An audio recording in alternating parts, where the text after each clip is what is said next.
اب رزق تنگ ہونے لگے صدقہ دے کے رب سے کاروبار کر لو، صدقے سے تمہارے رزق میں اضافہ ہوگا۔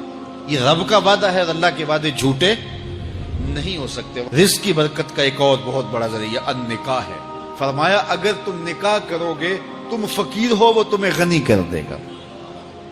لوگ کہتے ہیں بچہ پیروں پہ کھڑا ہو لے تو پھر نکاح کریں گے، اللہ کہتا ہے تم نکاح کرو ہم پیروں پہ کھڑا کر دیں گے۔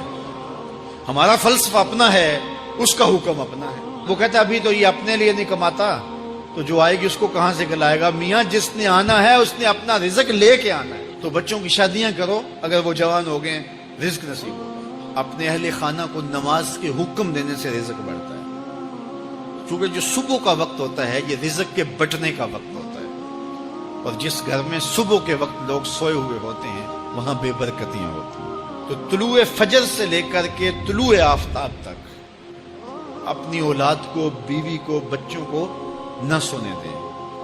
اس وقت رزق بٹنے کے لمحے ہوتے ہیں۔ کثیر دعائیں مانگیں، تلاوت کلام مجید پڑھیں، اور نماز فجر مرد حضرات مسجدوں میں جا کے باجماعت ادا کریں، اور گھروں میں جو ہے وہ بیٹیاں بہنیں مصلے بچھا لیں، تو اللہ کی رحمتوں کا نزول ہوگا۔ اب ایک حدیث میں رزق کے اضافے کا ایک اور نسخہ ارشاد کیا گیا۔ میرے حضور نے فرمایا جو شخص یہ چاہتا ہے کہ اس کے رزق میں برکتیں ہو اور اس کی عمر میں اضافہ ہو تو وہ اپنے رشتہ داروں کے ساتھ سلوک اچھا کرے۔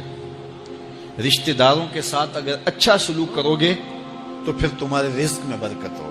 غریب ہیں تو ان کی مدد کرو، ان کی بیٹیوں کی شادیاں اپنے ذمے لے لو اگر اللہ نے آپ کو وسعت دی ہے، ان کی پریشانیاں بانٹ لو، ان کا قرضہ ہے تو اتارنے کی کوشش کرو، ان کو مشکلات سے نکالنے کی کوشش کرو۔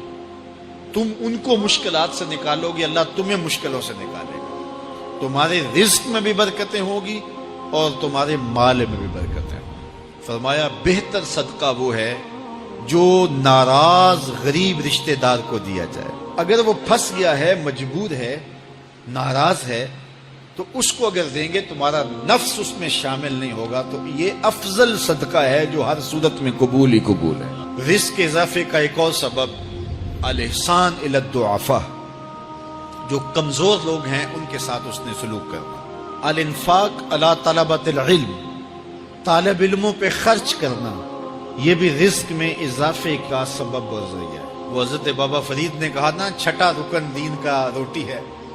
گھر میں کچھ نہ ہو تو پھر نہ نماز اور نہ ہی دیگر امور کی لذت آتی ہے، تو یہ رزق فراواں اور وسیع اور مبارک نصیب کر دے اللہ۔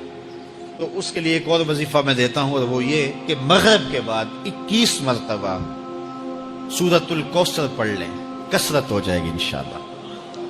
اول خدوشی پڑھ لیں، 5-7 منٹ لگتے ہوں گے، تو سورہ کوثر 21 مرتبہ روزانہ مغرب کی نماز کے بعد پڑھیں۔ اور اگر بہت زیادہ مسائل ہیں تو ہر نماز کے بعد پڑھ لیں، تو انشاءاللہ آپ دیکھیں گے کہ گھر میں برکتیں اترتی محسوس ہوں گی، انوار کا نزول ہوتے محسوس کریں گے۔ تو یہ وہ رزق کے